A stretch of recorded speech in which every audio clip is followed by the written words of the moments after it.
This conference will now be recorded. अद्य सोमवासरः अथवा द्विवासरः कार्तिकशुद्ध एकादशी दिनांक 15 नोव्हेंबर 2021 चरक मीमांसा अध्याय 3 जनपदोत्तम शंखं चक्रं जलौघां सततमृतघटं चारुदौर्भिश्चतुर्भिः सूक्ष्मस्वच्छातिहृद्यां शुकपरिविलसन् मौलिमम्भोजनेत्रं कालाम्भोदोज्ज्वलाङ्गं कटितटविलसच्चारुपीताम्बराढ्यं वन्दे धन्वन्तरिं तं निखिलगदवनप्रौढदावाग्निलीलं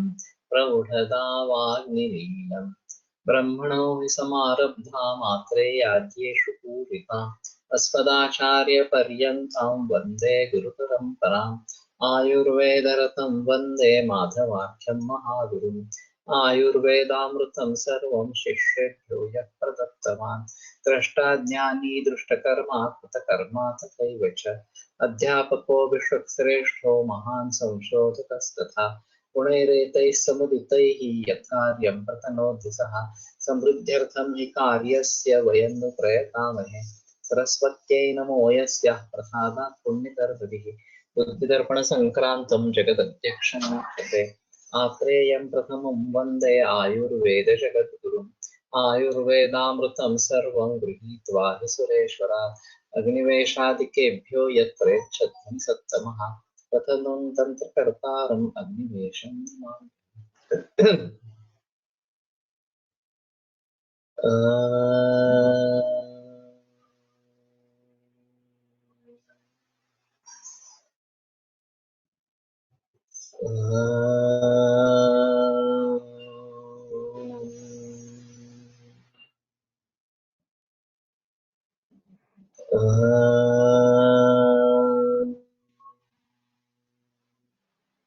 ओम शांति शांति शांति।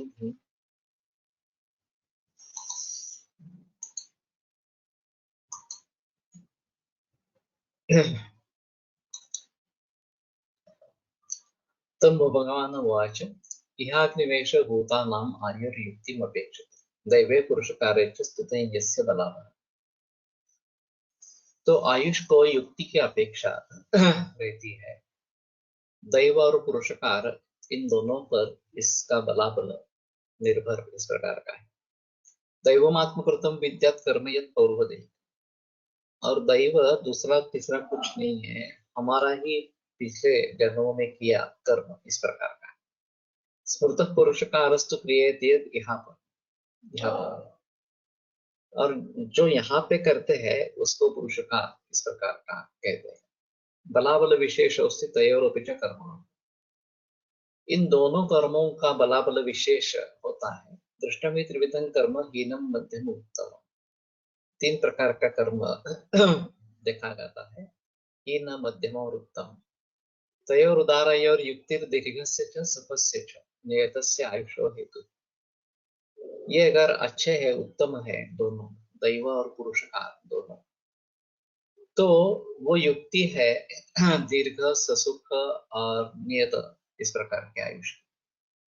तो अगर ऐसी स्थिति है तो आयुष आपका दीर्घ होगा, सुख आयु होगा और नियत आयु इस प्रकार का होगा। विपरीत से चेतन, अगर हीन बल इस प्रकार का है तो दूसरे तरीके से होगा कि आपका दीर्घायु नहीं होगा, सुखायु नहीं होगा और अनियत आयु इस प्रकार का। तो कहने का तात्पर्य अर्थ ये है कि ये दोनों अच्छे होने चाहिए, कि पूर्व कर्म भी अच्छा होना चाहिए और पुरुषकार जो अभी इस जन्म में कर रहे हैं वो भी अच्छा होना चाहिए। तो आपको नियत आयु, सुखायु और ये दीर्घायु इस प्रकार का प्राप्त होगा। अब पहले अध्याय में जब उन्होंने हिताहितम सुखम दुखम आयुष्य हिताहितम, ये जो बात बताई, चार प्रकार का आयुष बताया, हितायु, अहितायु, सुखायु, दुखायु। तो उन चारों प्रकारों को ध्यान में रखते हुए हमारा जो आयुष होता है वो एक सम्मिश्रण होता है इन 4 प्रकार के आयुष का। कुछ हितायु, कुछ अहितायु, कुछ सुखायु, कुछ दुखायु, इस प्रकार के अंश इसमें है। और फिर हमें दुखायु और अहितायु को कम करना है और सुखायु और हितायु की तरफ बढ़ना है। तो हितायु किसको कहते हैं, अहितायु किसको कहते हैं, सुखायु किसको कहते हैं, दुखायु किसको कहते हैं, ये अगर मालूम हो तो अहितायु और दुखायु को कम करते हुए सुखायु और हितायु की तरफ हम बढ़ सकेंगे। अब पिछले जन्म से हम क्या लेके आए हैं इसके बारे में पता नहीं रहता, और प्रायः उसके बारे में जानकारी अनुभव के आधार पर प्राप्त होती रहती है कि बहुत अच्छा काम करने पर भी इस जन्म में बुरा फल मिल रहा है, कुछ ज्यादा न करते हुए भी अच्छा कर्म अच्छा फल मिल रहा है। ये दोनों तरीके से पॉसिबल इस प्रकार का। तो ऐसे हालात में अपने कर्मों के अनुसार फल मिलना ये तो कार्यकारण भाव सिद्धांत है, उसमें कोई संदेह नहीं है। लेकिन कर्मों के अनुसार नहीं मिल रहा हो, चाहे बुरा मिल रहा हो चाहे अच्छा मिल रहा हो, तो समझ लेना कि ये हमारे पूर्व कर्म का फल है, इसलिए इस प्रकार की बाधाएं आ रही है या इसलिए इस प्रकार से हमें सहायता मिल रही है। तो ये दोनों चीजें साथ में रहेगी और फिर उसके आधार पर हमें किस प्रकार का आयुष प्राप्त होगा ये निश्चित करना पड़ेगा, या उसके आधार पर वो निर्भर किस प्रकार का रहेगा। त्रिस्कंद कोश के बारे में मुझे बहुत ही मुश्किलों का सामना करना पड़ा। पहली सबसे बड़ी मुसीबत थी कि कोलटकर सर की मौत। वो अचानक एक्सीडेंट में उनका देहांत हो गया 6 नवंबर 1992 में। और फिर कोष की पूरी जिम्मेदारी मेरे कंधों पर आ गई। और उस समय ये बहुत क्लियर नहीं था कि क्या करना है एक्चुअली, कोष का कार्य किस प्रकार से करना है, इसके बारे में ज्यादा हमारी बहस हुई ही नहीं थी। सिर्फ इतना ही मालूम था कि 3 कोष बनेंगे, शुरू में लक्षण कोष बनाएंगे और लक्षण को आइडेंटिफाई करना है।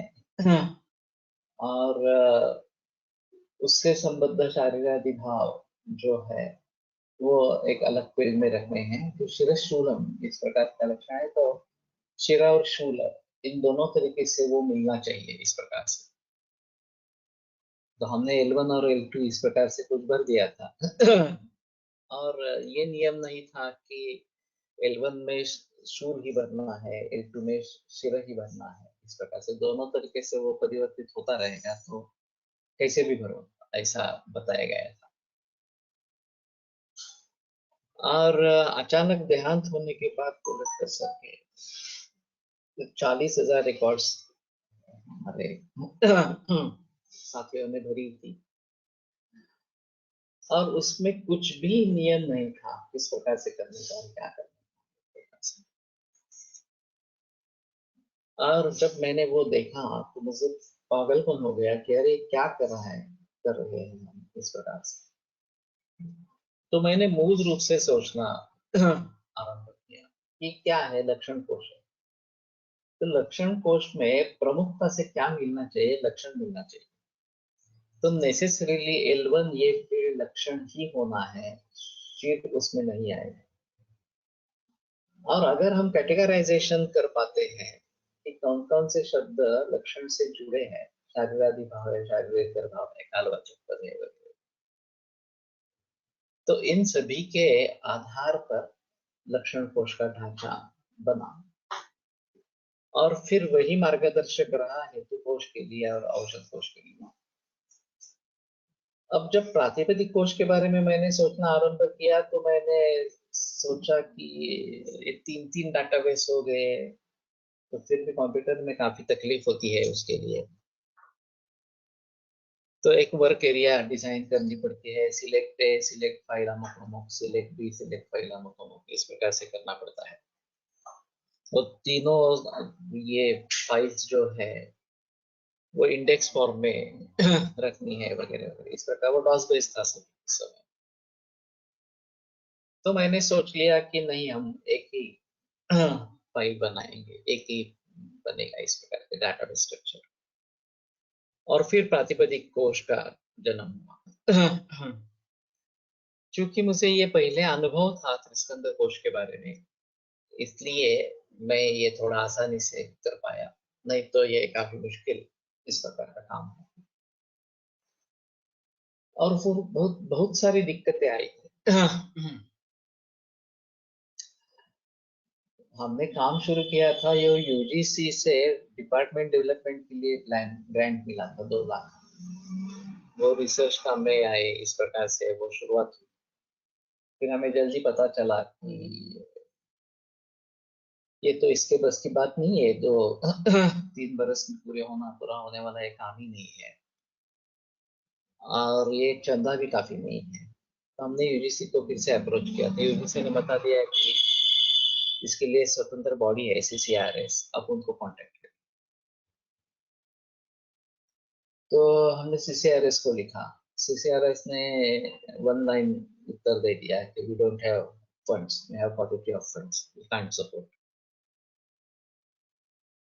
अब बड़ी मुसीबत उस समय में आ गई।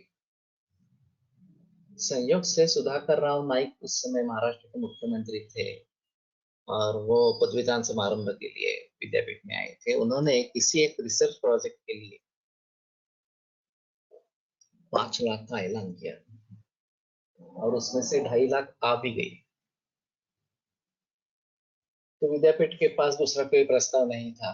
तो उन्होंने सोचा कि ठीक है, इसी को जीवदान देते हैं। तो हमारे प्रोजेक्ट के लिए 2.5 लाख मिल गए, और काम चलता रहा। उससे लक्षण कोश का काम तो पूरा हो गया। अब रही बात हेतु कोश और औषध कोश की, उसके लिए कोई चंदा नहीं था। सीसीआरएस ने तो मना कर दिया था, जो उसके लिए बॉडी है इस प्रकार से। तो मुझे मौका मिला सारनाथ जाने के लिए, वाराणसी के लिए, तिबेटन आयुर्वेद का कोर्स के सिलेबस के बारे में मुझे एक्सपर्ट के रूप में बुलाया गया। तो मैंने उनसे अनुमति मांगी कि मैं दिल्ली होकर वापस आऊंगा। तो उन्होंने मुझे एयरफेयर दे दिया, और फिर मैं दिल्ली गया। आयुष डिपार्टमेंट नया एस्टेब्लिश हुआ था वहां पे, और श्रीमती शांता शास्त्री करके सेक्रेटरी थी, वो संस्कृत की जानकार थी और अनकर्प थी टोटली। तो मैंने उनसे भेंट मांगी, उन्होंने भेंट दी। 1.25 घंटा भेंट हुई हमारी। उन्होंने सब प्रोजेक्ट समझ लिया, और बोली बहुत अच्छा प्रोजेक्ट है, लेकिन हमारे पास पैसे ही नहीं है, ग्रांट्स कोई मंजूरी ही नहीं हुई। ये बात थी अक्टूबर की। तो मैंने कहा कि ठीक है, मैं वापस चला आया। और फिर यहाँ पे विद्यापीठ में प्रस्ताव पारित हुआ कि इसके लिए कोई ग्रांट्स नहीं है, तो ये प्रोजेक्ट बंद कर। अभी हाल ऐसा हुआ कि एक हमारी छात्र थी लंदन में, यूके में, मीरा मेहता है।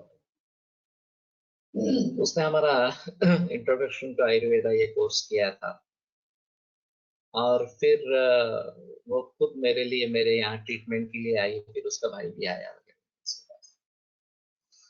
तो हमारे पर्सनल रिलेशंस अच्छे रहे थे। तो मैंने ऐसे ही उसको बता दिया, वो संयोग से उस समय आई भारत में। तो मैंने ऐसे ही बता दिया कि ये प्रोजेक्ट बंद होने वाला है। तो वो गुस्सा उसको हो गया। तो बोली, इतना अच्छा प्रोजेक्ट है, इतने बरस तुमने काम किया है, और फिर केवल पैसे नहीं है इसलिए प्रोजेक्ट बंद कर रही है, कैसा न्याय है? तो तुम्हारे पास पैसे नहीं है तो पैसे कमाने चाहिए किसी न किसी तरीके से। आपको अगर नहीं हो रहा तो मैं कमाऊंगी पैसे। प्रोजेक्ट तो अच्छा है, मुझे कोई संदेह नहीं है उसके बारे में। तो उसने पूछा कि आपने फंडिंग अपील वगैरह ऐसा कुछ किया है क्या? हमने उसके बारे में कुछ सोचा भी नहीं था इस प्रकार से। तो वो और उसके ऑस्ट्रेलियन सहेली दोनों ने मिलकर एक पूरा दिन व्यतीत किया एक अपील फॉर फंडिंग, एक ब्रोशर बनाने के लिए। फिर उसको छपवाना था। तो उसका एक फंड रेजिंग टी पार्टी आयोजित किया एंगर इंस्टीट्यूट। और फिर किसी ने $10, किसी ने $5, किसी ने $20 इस प्रकार के दे दिए। और उसके भाई ने 400 पाउंड दे दिए। तो ये काफी महत्वपूर्ण योगदान रहा, क्योंकि पाउंड उससे भी ज्यादा था। तो ब्रोशर्स तो बन गए। तो वो बोली कि ठीक है, अभी मैं ये कोशिश करूंगी, और इसको 6 महीने 1 बरस तक लग सकता है फंडिंग मिलने के लिए। तब तक प्रोजेक्ट चालू रहना चाहिए। तो फिर यहाँ नौबत आ गई तो इसमें तिलक महाराष्ट्र विद्यापीठ में। तो बोले पैसे नहीं है तो प्रोजेक्ट कैसे चालू रखेंगे। तो बोले तुम्हारे पास कोई स्टॉप गैप अरेंजमेंट नहीं है क्या। तो संयोग से ऐसा था कि वैद्य नानल हमारे डीन थे, भातु नानल, और उन्होंने एक धन्वंतरि निधि नामक निधि स्थापित किया था। और उनका खुद का कंट्रीब्यूशन था, करीबन 30 लाख रुपए उन्होंने खुद भरे थे उसमें। हाँ। लेकिन विद्यापीठ की नीतियां ऐसी रही कि हम दोनों नए बेबनाव रहे। वास्तव में हम 2 ही लोग थे, एक में हेड ऑफ द डिपार्टमेंट और अकेले आदमी था डिपार्टमेंट में, और वो डीन थे हमारे। फिर भी उनको कुछ इस प्रोजेक्ट के बारे में जानकारी लेने की उन्होंने कोशिश भी नहीं की, इसका महत्व क्या है ये भी नहीं समझा। और उनके पास पैसे थे प्रोजेक्ट में, लेकिन लेकिन वो देना नहीं चाहते। फिर हमारी वाइस चांसलर रीना डेंथ आई थी, वो फंड की पार्टी को भी आई थी। तो उन्होंने हमें कहा कि तुम बोर्ड ऑफ मैनेजमेंट की मीटिंग में आ जाओ। ये आउट ऑफ वे है, आउट ऑफ वे, हम बुलाएंगे। तो मैं और मेरा नेता वहां पे उपस्थित हुए। फिर मेरा नेता ने बहस की और बताया कि there should be some stop gap arrangement. आधे पौने घंटे के बहस के बाद नानल सर ने मुंह खोला और बताया कि ठीक है, अगर कुछ दूसरा रास्ता नहीं है तो नगरनिधि निधि का ब्याज इसके लिए प्रयोग में लाया जा सकता। तो उसका ब्याज आता था 2,10,000 और खर्चा था 2,45,000। तो उसमें भी 35,000 कम थे। तो फिर उसमें एक सदस्य थे, उन्होंने कहा नहीं नहीं, ये 35,000 तो कम है, 35,000 का इंतजाम कैसे करोगे वो बताओ, फिर ही उसको मान्यता दे सकते हैं। तो मैंने कहा कि हमने पिछले बरस में 1 लाख रुपए डाले हैं हमारे कोर्स के जरिए विद्यापीठ फंड में। नहीं बोले नहीं, वो पिछले बरस का रहा, इस बरस में क्या होने वाला क्या मालूम। तो इस पर विश्वास नहीं कर सकते। तो मैंने कहा ठीक है, आप मेरे तनख्वाह से काट लीजिए 35,000 और प्रोजेक्ट को आगे रखिए। इतना होने के बाद बाकी सदस्य ने बहस किया और कहा कि ठीक है, 6 महीने तो दे सकते हैं, बरस नहीं दे सकते, 6 महीने देखेंगे, और तब तक मीरा मेहता का क्या होता है देखेंगे,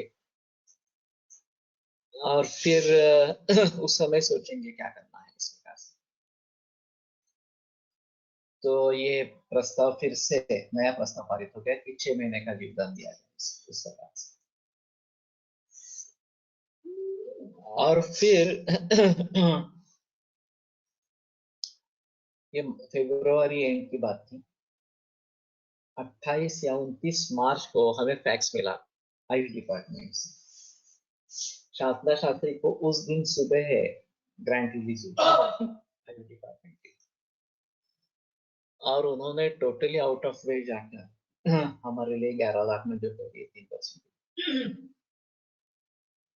और फैक्स ऐसा आया कि you complete the formalities and take the first installment of 5 lakh. तो मैं और रजिस्ट्रार जाके हम 5 लाख रुपए लेके आए। औषध कोष का कार्य पूरा हुआ। लेकिन तब तक शांता शास्त्री रिटायर हो गई, उसके पहले तो दूसरी जगह बदली हो गई, वो दूसरी जगह पे गई। अब फिर से मुसीबत आई। और बाकी किसी को काम से लेना देना नहीं था। उनको तो पैसे चाहिए थे। तो फिर आयुष डिपार्टमेंट से कुछ नहीं होगा, ये बात ध्यान में आना। मैं ऑस्ट्रेलिया में था और हिरवाणी करके एक एनसीएल के एक यूनिट के प्रमुख, वो हमारे यहाँ एक मीटिंग के लिए आए थे, पहले आए थे एक्चुअली। तो उनको मैंने कहा था कि ऐसा ऐसा हमारा प्रोजेक्ट है, तुम एक बार देख लो। बोले हाँ, लेकिन उनको समय नहीं हुआ, उनको अचानक समय मिल गया। और उन्होंने विजिट की, और फिर प्रोजेक्ट देखने के बाद वो बहुत ही प्रभावित हुए। और फिर उन्होंने मुझे ऑस्ट्रेलिया में फोन किया कि this is marvellous work and we want to get associated with this work. तो मुझे कुछ पता नहीं लग रहा था। मैं कहा मैं 2 दिन में वापस आ रहा हूँ इंडिया में, आज से आने के बाद तुरंत मिलूंगा और फिर आगे डिसाइड करेंगे। मैं आ गया, उनको मिला, तो उन्होंने फिर से प्रशंसा की प्रोजेक्ट की, ये बहुत ही अच्छा प्रोजेक्ट है और फंडामेंटल है, फिर भी उसकी एप्लीकेबिलिटी बहुत ज्यादा अच्छी है इस प्रकार से। और फंडामेंटल वर्क कोई नहीं करता। तो मुझे कुछ अंदाजा नहीं आ रहा था। तो मैंने कहा आप माशेलकर जी से मेरी मुलाकात करवाओगे क्या? बोले हाँ, करवाएंगे। माशेलकर जी 2 दिन के बाद पुणे में आने वाले थे, तो उन्होंने मीटिंग अरेंज करवाई, हमारे दोनों हिरवाणी भी मौजूद थे। माशेलकर जी ने भी प्रशंसा की, क्या अच्छा प्रोजेक्ट है।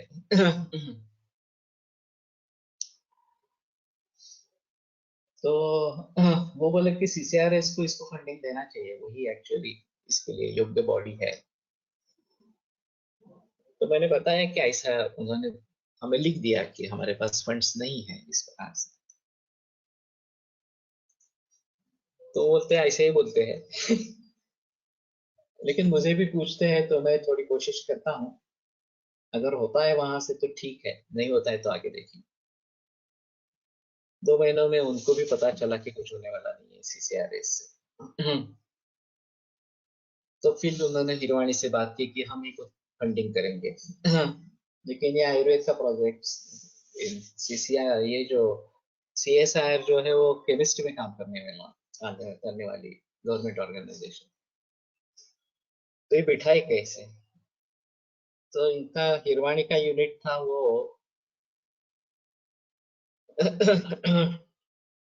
आईटी बेस्ड रिसर्च प्रोजेक्ट्स बनाना, इस प्रकार का था।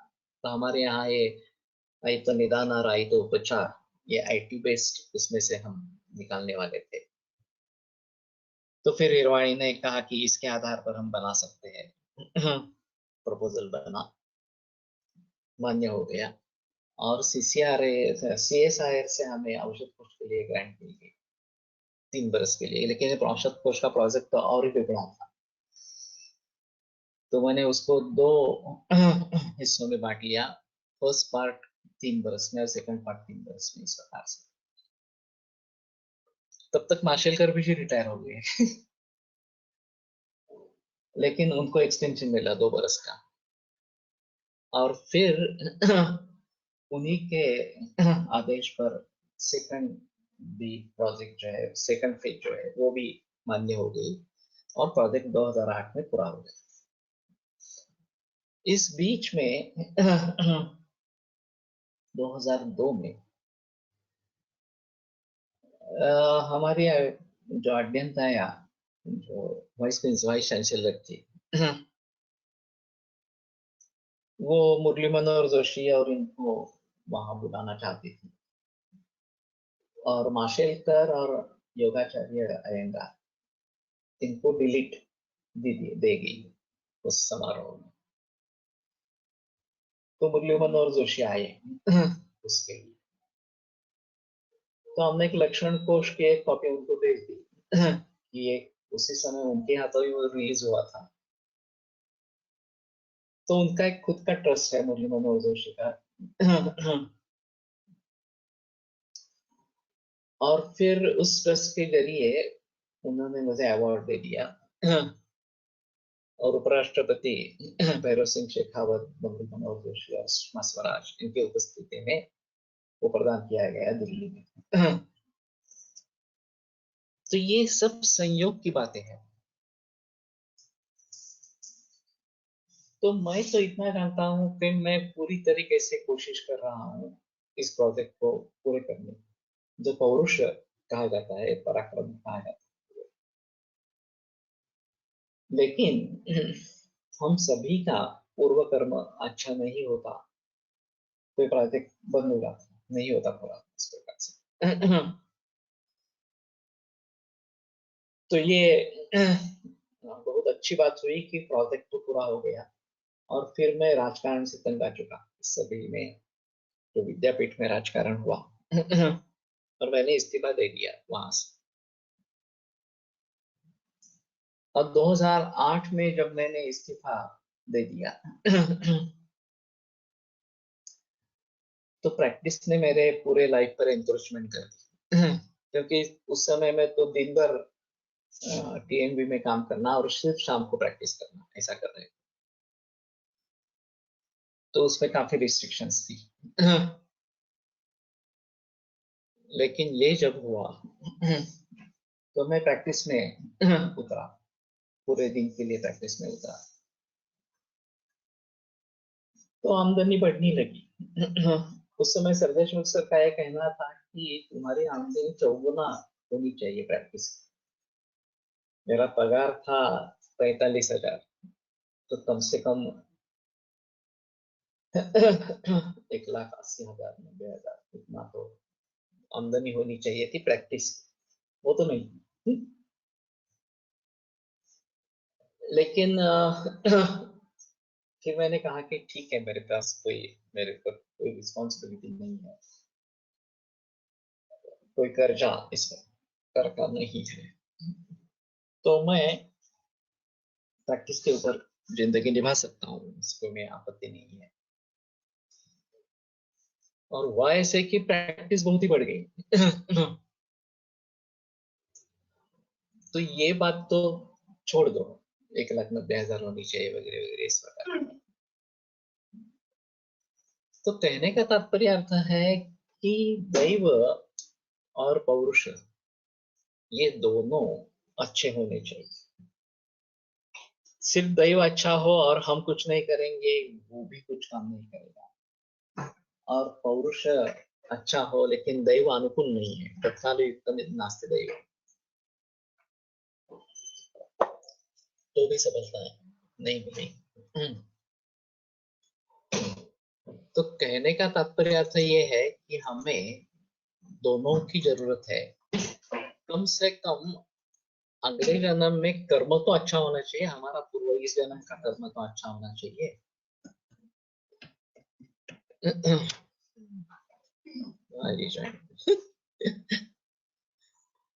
फिर भी तुम्हारे लिए प्रॉब्लम है तो फिर से कोशिश करो इस प्रकार।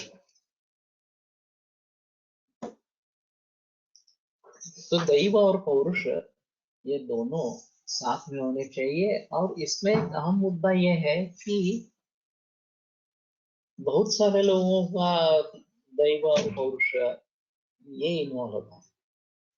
अभी ज्योतिष के बारे में थोड़ा संदेह इस प्रकार का हो जाता है कि अच्छा ज्योतिष ये है, कुंडली वगैरह अच्छे तरीके से बनाई है और फिर भी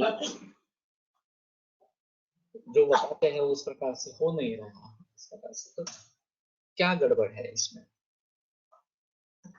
तो उसके फैमिली मेंबर्स हो, उसके जो साथी है वो हो, इन सभी का अगर मिलजोल है और उसमें से फिर अच्छी बात निकलने वाली है तो ये बात पॉसिबल होगा। तो केवल एक व्यक्ति के ज्योतिष से काम नहीं बनता, ये इसमें एक अहम मुद्दा इस प्रकार का है। और फिर भी किसी भी हालत में हमें प्रयत्न नहीं छोड़ने चाहिए।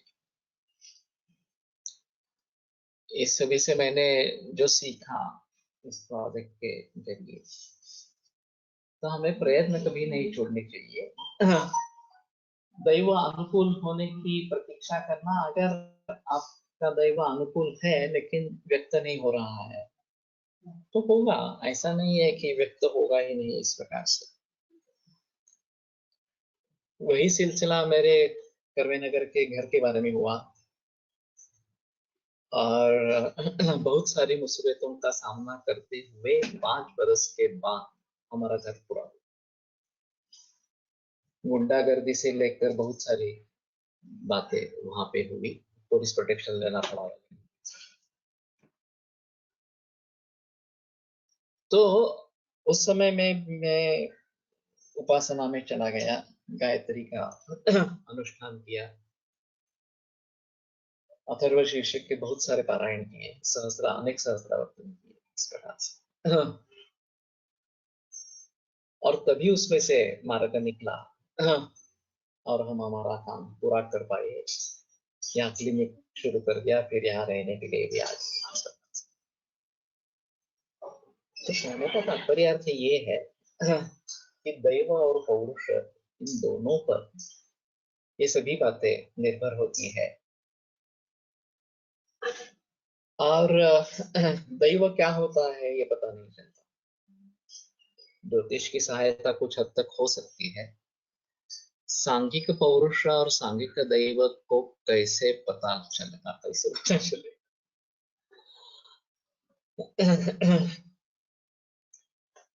नहीं मालूम। सभी की जन्म पत्रिका देख के अगर कुछ पता चले तो मालूम नहीं, इसके बारे में तो सोचना पड़ेगा, हो सकता है क्या इस प्रकार का। और ज्यादातर ये सभी बातें बाद में पता चलती, कार्य पूरा होने के बाद पता लगता है कि अरे हाँ, इसमें ये दैव का भी फैक्टर था, और वो हमारा ही कर्म है पूर्व जन्म का इस प्रकार से। लेकिन वो अच्छा कर्म था, तो इसलिए इतनी मुसीबतें आने के बावजूद भी कार्य तो पूरा हुआ। और सिर्फ वही बात नहीं कि प्रातिपदिक कोष के बारे में मैं सोच रहा हूँ, और काफी अन्य चीजों के बारे में सोच रहा हूँ कि आयुर्वेद पूरे विश्व भर में प्रथम पसंदी का वैद्यक बने, ये हमारा उद्दिष्ट है। तो उसके लिए काफी प्रयास इस प्रकार से कर रहे हैं। तो कहने का तात्पर्य ये है कि सभी चीजें अनुकूल ही होगी ऐसा नहीं बता सकते, लेकिन अनुकूलता कब प्राप्त हो सकती है इसका भी पता नहीं रहता। जो इंसिडेंसेस मैंने कहे, शांता शास्त्री की मुलाकात हो, हिरवाणी की हो, मेरा मेहता का अकस्मात वहां आना हो, मैं समझता हूँ ये सब ईश्वर कृत इस प्रकार का है। और इसलिए ये व्यक्ति उस समय में मिले और उन्होंने अपना अपना योगदान इसमें दे दिया।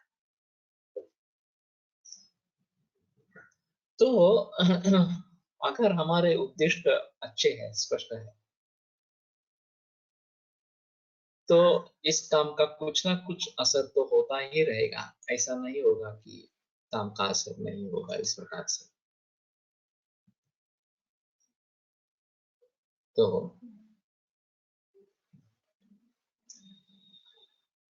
मध्यम से इष्टा कारण शुरू चाहता,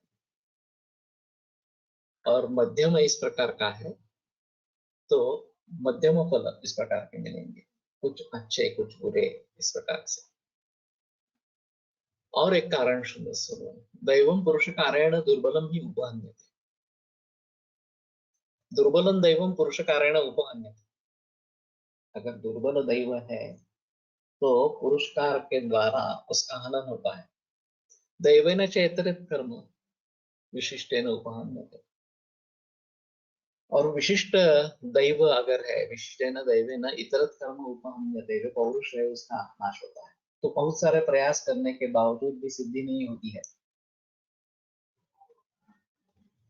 तो बलवान कौन है, बलवत क्या है, पूर्व कर्म बलवत है या पौरुष बलवत है, उसके आधार पर, किसके आधार से काम होगा ये निर्भर होगा। दृष्टवा देह के मन्यन्ते नियतम मानव आयुष, ये देखकर कुछ कहते हैं कि आयुष का मान नियत है, निश्चित है। इस प्रकार से कर्म किंचित क्वचित काले विपाके नियतम महत्, किंचित तो अकाल नियतम प्रत्यय प्रतिबोधित, विवेक महत्वपूर्ण सूत्र है। तो कोई कर्म क्वचित, किंचित होता है, थोड़ा सा होता है, काले विपाके नियतम महत्, लेकिन उसका जो विपाक होता है, जो फलद्रूप होता है, वो नियत, निश्चित रूप से विपाक होता है और महत् होता है, बड़ा होता है। वैसे देखा जाए तो कर्म छोटा है लेकिन विपाक उसका जो है वो नियत और बड़ा इस प्रकार का होता है। किंचित तो अकाल नियत, और कुछ कर्म ऐसा होता है जो अकाल नियत होता है, कब फलद्रूप होगा ये भी मालूम नहीं, और निश्चित रूप से परिणत होता होगा ही उतनी बड़ी मात्रा में, ये भी मालूम नहीं, प्रत्यय प्रतिबोध। तो जो अनुभव आते हैं उसके आधार पर, अरे ये मैंने बुरा कर्म किया होगा वगैरह वगैरह, ऐसा समझ में आता है, प्रत्यय प्रतिबोध। या फिर मैंने अच्छा कर्म किया था पिछले जन्म में, इसलिए इसमें से मुझे रास्ता मिल गया, इस प्रकार से। तो करवे नगर के बारे में थोड़ा सा ऐसा हुआ कि जिस व्यक्ति ने हमें बहुत तकलीफ दी, पीड़ा दी, केवल उसको पैसे कमाने थे इसलिए, और जितने भी तरीके हो सकते थे उतने सब उसने इस्तेमाल में लाए। और जब ये प्रॉब्लम क्लियर हो गया और हमारा कंस्ट्रक्शन पूरा हो गया, तो उसने मुझे कुछ बताया नहीं कि मैंने छोड़ दिया ये सभी, पीड़ा देना छोड़ दिया इस प्रकार से, वो सिर्फ दूर हो गया, इतना ही था। तो बीच में उसका मध्यस्थ था, तो मैंने उसको पूछा कि अगर उसने उस डेवलपर से पैसे ले लिए हैं और ये मुझसे दूर हो गया है, मुझे सताना इसने बंद कर दिया है, तो मुझे बताना चाहिए था ना कि मैंने पैसे ले लिया और मैं अब तुम्हें सताऊंगा नहीं, इस प्रकार से। तो बोला क्यों, कुछ बताएंगे? वो हार गया है, तो वो हार गया है तो तुम्हें कुछ बताने का कोई सवाल नहीं उठता उसमें, इस प्रकार से। मैंने कहा मुझे हार जीत का कहाँ चाहिए, मेरा प्रॉब्लम खत्म हो गया है, इसी में मुझे संतोष है। मुझे उसका क्या होगा इसके बारे में मुझे कुछ दिलचस्पी है ही नहीं। उसने जो बुरा कर्म किया है उसको, उसका तो फल उसको मिलने ही वाला है, मैं कौन फल लगेगा? वो तो परमेश्वर देखेगा उसके बारे में, इस जन्म में नहीं तो अगले जन्म में उसको फल मिलने वाला है उसका। लेकिन मेरा कर्म पूरा हो गया, अब अभी मुझे इसमें आगे तकलीफें नहीं आने वाली है, ये मेरे लिए तसल्ली की बात कि बस ठीक है, ये मामला सुलझ गया है, तो अभी कंस्ट्रक्शन पूरा हो जाएगा, कुछ उसमें संदेह नहीं रहेगा।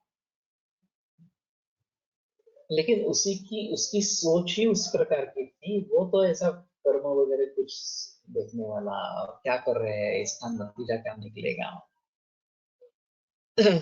ये तो उसने सोचा नहीं था। उसने सोचा था कि ये तो क्या डॉक्टर है और पैसे दे देगा जब हम उसको तकलीफ देंगे तो पैसे दे देगा, ऐसा उसने सोचा था। और जब मैंने पैसे देने से इनकार किया तो फिर उसने बहुत सारी तरीके से मुझे तकलीफ देने की कोशिश की। उसके भी बहुत सारे पैसे उसमें खर्च हो गए, मेरे भी खर्च हो गए, मानसिक तणाव बनता रहा इस प्रकार का। भीष्माचार्य शरशय्येवर पडले होते, पूर्व जन्मात त्यांनी एक सर्पाला काटेरी झाडावर फेकून दिले होते, अनेक काटे घुसून त्याला मृत्यू झाला होता. ओके, ये तो कथा मुझे मालूम नहीं है, लेकिन ऐसा बताते हैं कि भीष्माचार्य ने 66 जन्म पीछे जाकर देखा कि उनका क्या कर्म हुआ कि जिसके जरिए उनको ये भुगतना पड़ा। तो फिर कृष्ण से उन्होंने बात की तो उनको कुछ पता नहीं चला। मैंने 66 जन्म पूर्व जाकर देखा तो भी मुझे कुछ पता नहीं चला। तो कृष्ण ने कहा और एक बार जन्म पीछे जाओ तो तुम्हें पता चल जाएगा। तो शायद ये बात थी इस प्रकार से, और इसके कारण पितामह भीष्म को कितनी तकलीफें सहन करनी पड़ी, मेंटल टॉर्चर कितना हुआ होगा इस प्रकार से। तो जब फल मिलता है तब पता चलता है कि अरे ये बुरे कर्मों का फल है या अच्छे कर्मों का फल है, इस प्रकार से। और आगे कम से कम बुरा फल न मिले इसलिए तो प्रयास करने चाहिए, अच्छा फल मिले इसके लिए प्रयास करने अलग बात है। इस प्रकार पुण्य कर्म करें। लेकिन अगर आप मुक्ति की इच्छा चाहते हैं तो निष्काम कर्म करो, जो गीता का संदेश है। पहले जो कर्म है उनको भुगत लेना है, पिछले जन्मों में जो किए गए हैं। नया कर्म इस प्रकार का नहीं करना है फल की अपेक्षा रखते हुए। और हमारे एक संस्कृत के टीचर थे नाना वीरेकर के, उनका कहना था ये उपदेश जो मुक्त इस प्रकार के योगी है उनको उन लोगों के लिए, सभी आम जनता के लिए। हम खलासा देकर ही काम करते हैं और उसमें गैर कुछ नहीं है। सिर्फ फलाशा हमारी अच्छी होनी चाहिए। हम सभी का उसमें भला होना चाहिए, कल्याण होना चाहिए। किसी एक को सिर्फ ये उसका फायदा मिलता है, ये ऐसा नहीं होना चाहिए। और बाद में ऐसी स्थिति आएगी बस अभी मुझे कुछ नहीं चाहिए, मैं मुक्ति चाहता हूँ, तो ये निष्काम कर्म योग करो, ऐसा उनका था कहना। इसलिए ब्रह्मचर्य आश्रम, गृहस्थाश्रम, संन्यासाश्रम और वानप्रस्थाश्रम और संन्यासाश्रम, ये 4 जो आश्रम बताए, तो पहले 2 आश्रमों में तो हमें फल की अपेक्षा रखते हुए काम करना है। कर्ता कार्य, काम कार्य, कारण कार्य, योग कार्य, फल वगैरह, इन सब ध्यान में रखें। जब संन्यासाश्रम की अवस्था आती है तो इन सभी से अलग होना है, अलिप्त होना है। और एक बात ऐसी है कि आसक्ति है तो सुख है, आसक्ति नहीं है तो सुख भी नहीं है, दुख नहीं है लेकिन सुख भी नहीं है, जिसको हम लौकिक सुख इस प्रकार से कहते हैं। ये काफी मुश्किल होता है। हर कर्म का कुछ ना कुछ फल तो होता है, होता ही है। तो निष्काम कैसे हुआ? क्या हमारे मन में इच्छा नहीं, ऐसा मीनिंग है? फल की अपेक्षा नहीं है, ऐसा बता। हम फल की अपेक्षा रखकर कर्म करते हैं लेकिन फल की अपेक्षा नहीं रखेंगे। मेरा कर्तव्य है इसलिए मैं कर रहा हूँ, इस प्रकार से, तो निष्काम कर्म इस प्रकार का हो जाएगा और वो मुक्ति की तरफ लेता जाएगा। अभी भी मैं प्रातिपदिक कोश का काम कर रहा हूँ या फिर ये वेबसाइट वगैरह की बात कर रहा हूँ, कैंसर के बारे में, या फिर विकिपीडिया बनाने की बात कर रहा हूँ, ये तो सब फल सामने रखते हुए काम करना है। और फिर उसके लिए जो कुछ करना है वो करना पड़ेगा। उसका जो आनुषंगिक फल है वो भी मुझे भुगतना ही पड़ेगा, वो लेना ही पड़ेगा, अच्छा हो बुरा हो, कुछ भी किसी भी प्रकार का हो। लेकिन उसके बाद में मेरी स्थिति ऐसी होगी कि मुझे अब कुछ नहीं चाहिए, इस प्रकार से।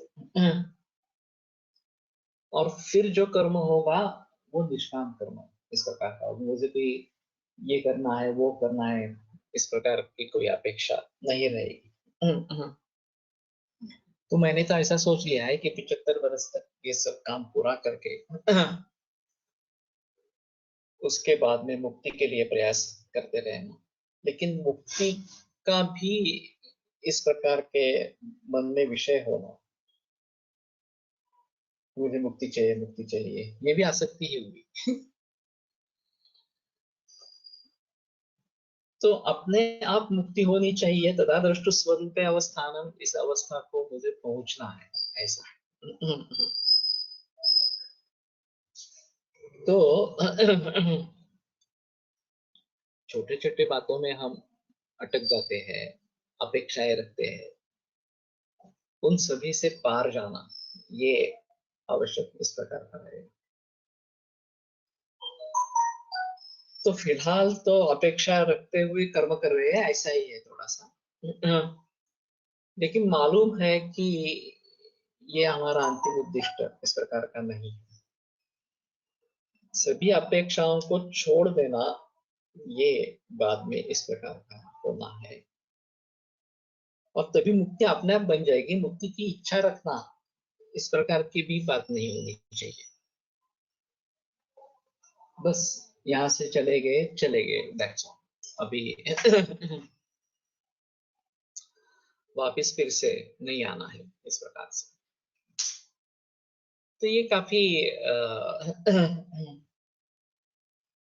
ऊंची बातें इस प्रकार के है, और चंद ही लोग इस मार्ग पर चलते हैं, सभी इसके बारे में सोच नहीं सकते, और सभी की कामना ऐसी होगी ऐसी भी नहीं है। तो अपनी अपनी कामना क्या है इसके आधार पर उसके बारे में सोचना है। तो कर्म किंचित क्वचित काले विपाके नियतम महत्, किस प्रकार के कर्म का किस प्रकार का फल मिलने वाला है, निश्चित रूप से मिलने वाला है। और कुछ कर्म अकाल नियत होता है कि काल और नियतत्व ये दोनों बातें नहीं रहती, कब होगा ये भी मालूम नहीं, निश्चित रूप से होगा ये भी मालूम नहीं। कोई भी कार्य का अच्छा या बुरा फल तो होगा ही, मगर फल के प्रति राग द्वेष नहीं करना, ये निष्काम करना सही है।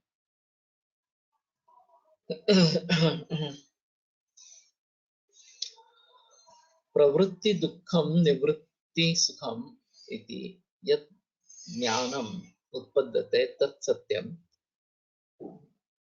तस्य हेतुः लोकपुरुषयोः समान दर्शनम चर। लोके विततम आत्मानं लोकम चात्मनि पश्यता परावर दृश्यो लोके सत्या बुद्धि प्रवर्तते यया विनत्यति बलम महामोह मयम तमः। चरक शारिस्तान 5वें अध्याय, इसके बारे में काफी बहस की गई है।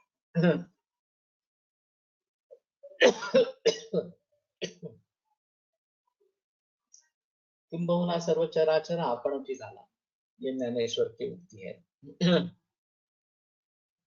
तो मैं ही सब हूँ, तो अलग क्या रहा, मैं ही परमात्मा हूँ, मुझसे अलग कुछ है ही नहीं। तो ये विचार बहुत ऊंचे दर्जे का इस प्रकार का विचार है।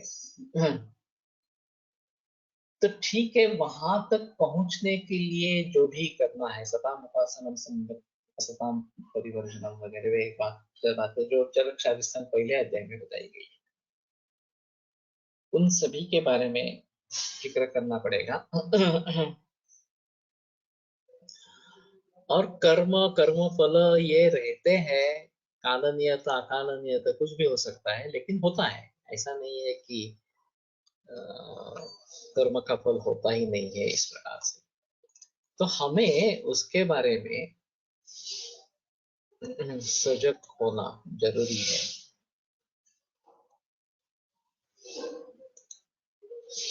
तस्मात् उभय दृष्टत्वात् एकांत ग्रहणम आसान। तो दोनों दिख रहे हैं, नियत भी कर्म है, अनियत भी कर्म है, अनियत फल है, नियत फल है। बड़ा फल है, छोटा फल है, सभी सभी प्रकार से दिख रहे हैं, और दैव और पौरुष इन दोनों पर ये निर्भर इस प्रकार के हैं। तो किसी एक पक्ष को पकड़ लेना ठीक नहीं है, दैववाद या पौरुषवाद इस प्रकार से।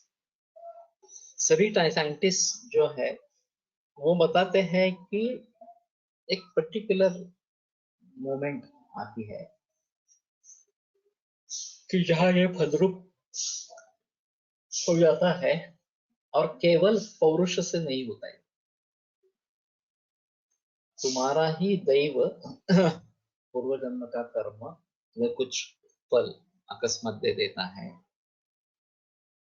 और फिर ये केवल मेरे करने से ये हुआ है ऐसा नहीं है। कुछ लोग उसको भगवान का प्रसाद मानते हैं, भगवान की कृपा मानते हैं, जो भी है, लेकिन अकेले पौरुष से नहीं होता, और अकेले इस प्रकार की भगवान की कृपा से या हमारे पूर्व कर्म से नहीं होता। पौरुष उसमें आवश्यक इस प्रकार का रहे। निदर्शन उदाहरण, उसके उदाहरण भी बताते हैं। यदि ही नियत काल प्रमाणम आयु सर्वं स्यात् तदा आयुष्कामाणां न मंत्रौषध मणिमंगल बलि उपहारो होम नियम प्रायश्चित्त उपवास स्वस्थेन प्रणिपातितमनाद्याः क्रियाः इष्टयश्च प्रयोज्यते। अगर यदि आयुष का प्रमाण नियत है, निश्चित है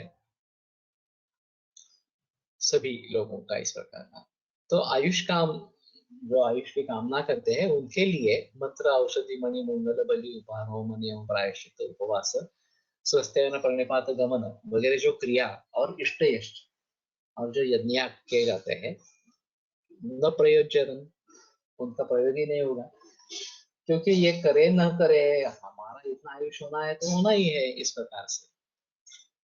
न उद्भ्रांत चंड चपल गो गज उष्ट्र खर तुरग महिषादय पवनादयश्च दुष्टाः परिहार्यासि।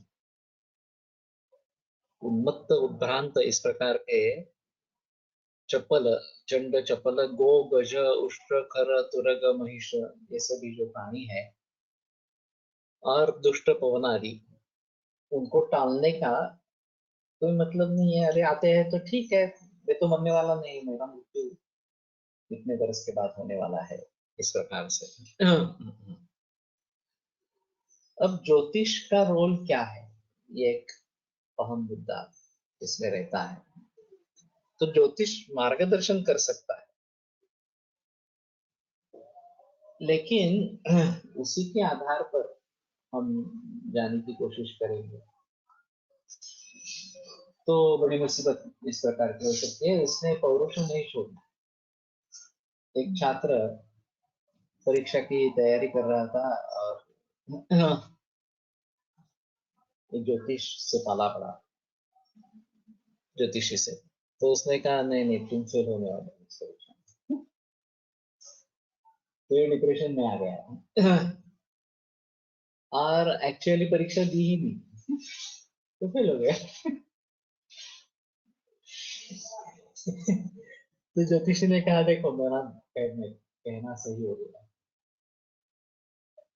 लेकिन ऐसी बात है ना कि उसका कहना सही हो गया, इसमें इसका पौरुष बिल्कुल नहीं रहा, इसलिए वो उसको मदद मिल गई।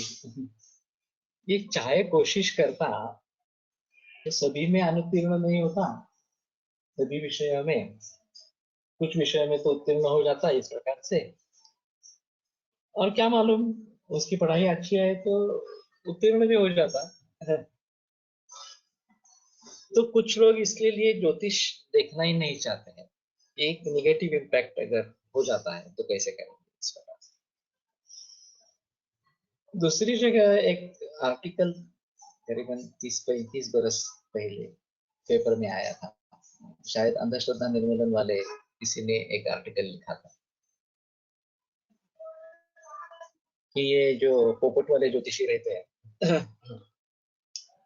तो लोग जाते हैं उनसे पूछते हैं, तो फिर वो एक पत्ता निकालता है, और उसमें उसका जो ज्योतिष लिखा होता है वो पढ़ के सुनाता है, फिर उसको तसल्ली होती है। उपादान निमित्त पुरुषार्थ दैव और नियति, ये पांचों मिलते हैं तभी कार्य सिद्ध होता है। उपादान कारण, निमित्त कारण और कर्ता है ना इसमें एक, और सामग्री भी होनी चाहिए हमारे पास, उसके लिए जो करने के लिए जो साधन है वो भी होने चाहिए इस प्रकार से। तो इसमें संदेह नहीं है कि हमें ये सभी बातें अनुकूल हो तो अनुकूल इस प्रकार का रिजल्ट मिलेगा।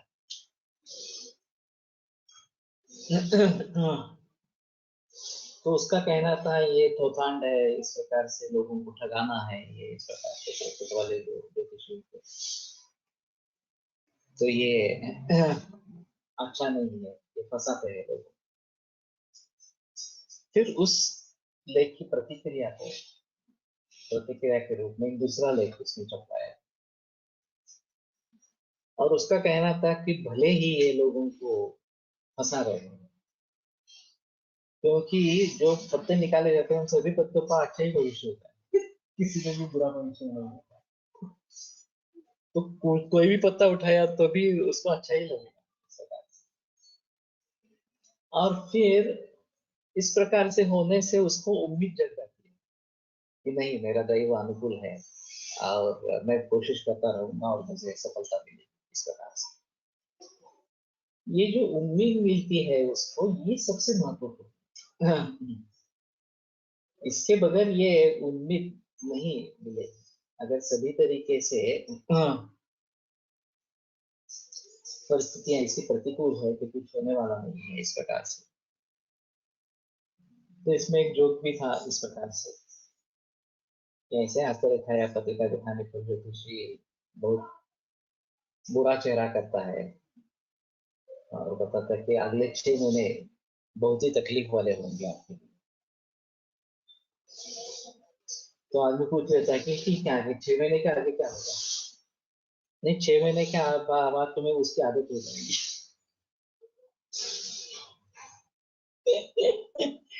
तो, तो ये भी बात हो सकती है, आदत हो सकती है हमारी, क्या ऐसा ही है इस प्रकार से। लेकिन थोड़े लोग ही इसमें से मार्ग निकाल सकते हैं, इसलिए दृष्टि पुरुष बहुत ही कम होते।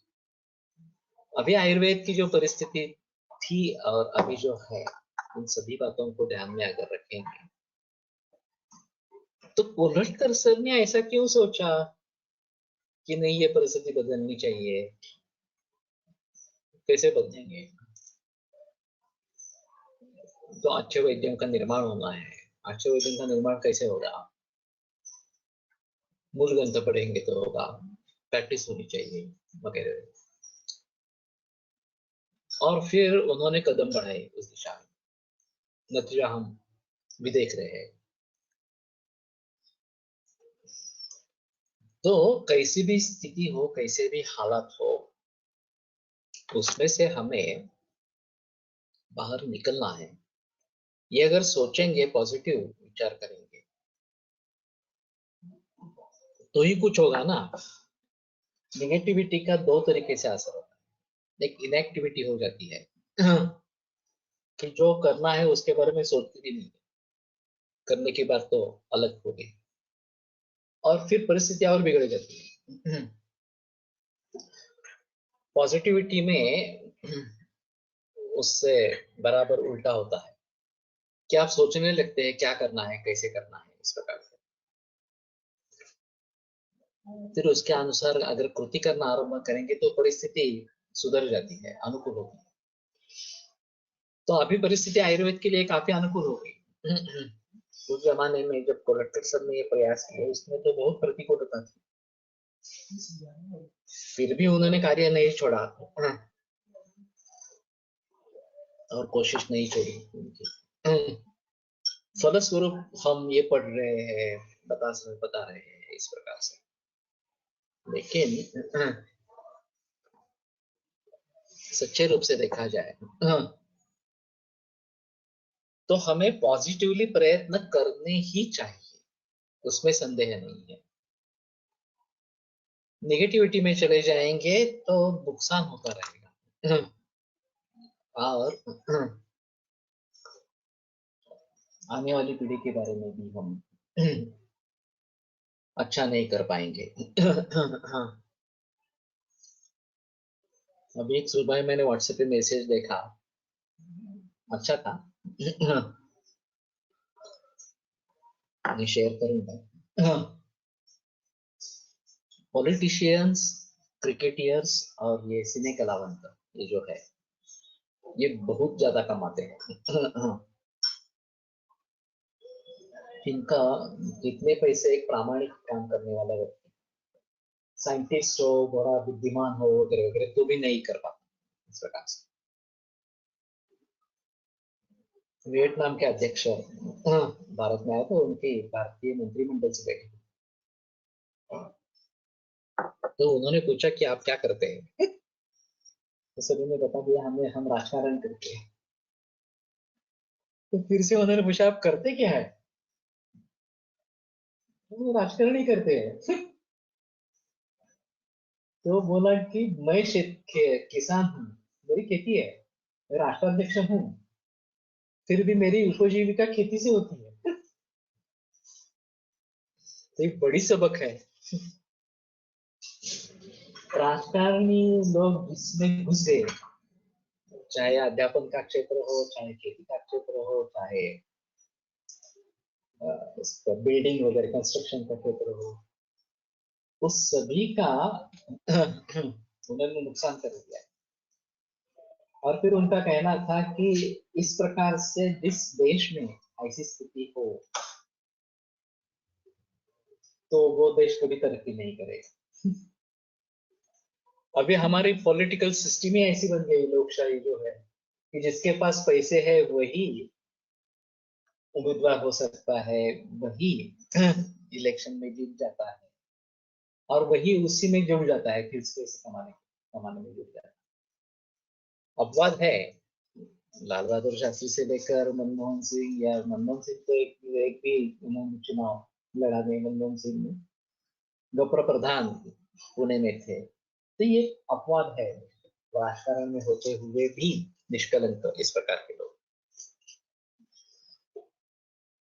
लेकिन ये मुद्दा जो उसने उठाया है वो बिल्कुल सही इस प्रकार का है।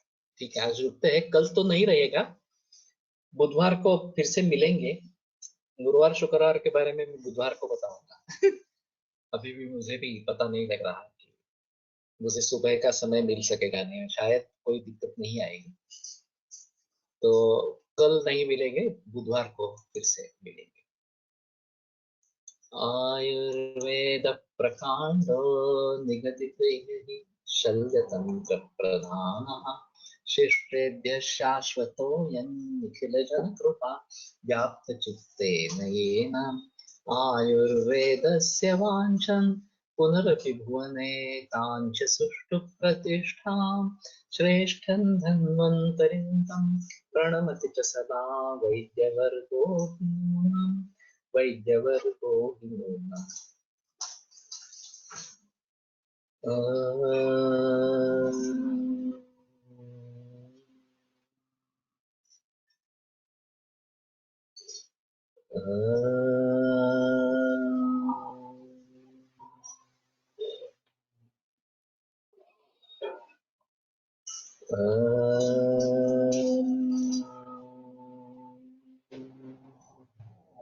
ओम शांति शांति शांति। विलोक भारतीय का कल फोन आया था, खड़ी वाले वैद्य का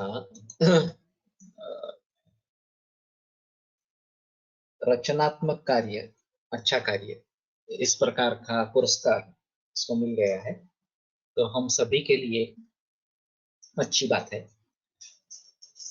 कि कुछ अच्छे मकसद से, अच्छे उद्देश्य से ये कार्य बरसों बरसों तक चला चला आ रहा है, और इसकी दखलंदाजी ले ली गई, ये भी अच्छी बात है।